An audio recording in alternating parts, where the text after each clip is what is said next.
திருப்பதி போகிற எல்லோரும் இதை கவனத்தில் வைத்துக் கொள்ளுங்கள். நீங்கள் எந்த நட்சத்திரமாக இருந்தாலும் சரி, பெருமாள் உங்களுக்கு அள்ளி அள்ளி கொடுக்க வேண்டுமெனில் ஒரு கைப்பிடி உப்பு எடுத்துங்க. கல் உப்பாகத்தான் இருக்க வேண்டும். கல்லுப்பு எடுத்துங்க, ஒரு கவரில் போட்டுங்க, பாக்கெட்டில் வச்சிங்க, பர்ஸில் வச்சிங்க, ஹேண்ட்பேக்கில் வச்சிங்க, எங்கே வேணால் வச்சிங்க. நேராக திருப்பதி போங்க, சாமி கும்பிடுங்க, அப்படியே சுற்றிட்டு திரும்பி வந்துடுங்க.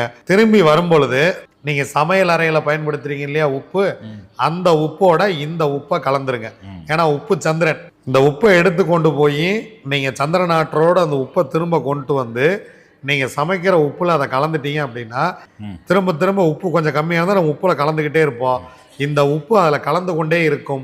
அதை சாப்பிட சாப்பிட உங்களுக்கு வாழ்க்கை வளமாகி கொண்டே இருக்கும். எந்த நட்சத்திரத்தில் பிறந்தவர்கள் வேண்டுமானாலும் திருப்பதி செல்லலாம். உப்போடு போயிட்டு வாங்க. போயிட்டு வந்து கஷ்டம்னா என்னை கூப்பிடுங்க, எனக்கு ஃபோன் பண்ணுங்கள். வடபழனி ஆஃபீஸ் வாங்க. கஷ்டம்னா அதுக்கு நான் பொறுப்பு.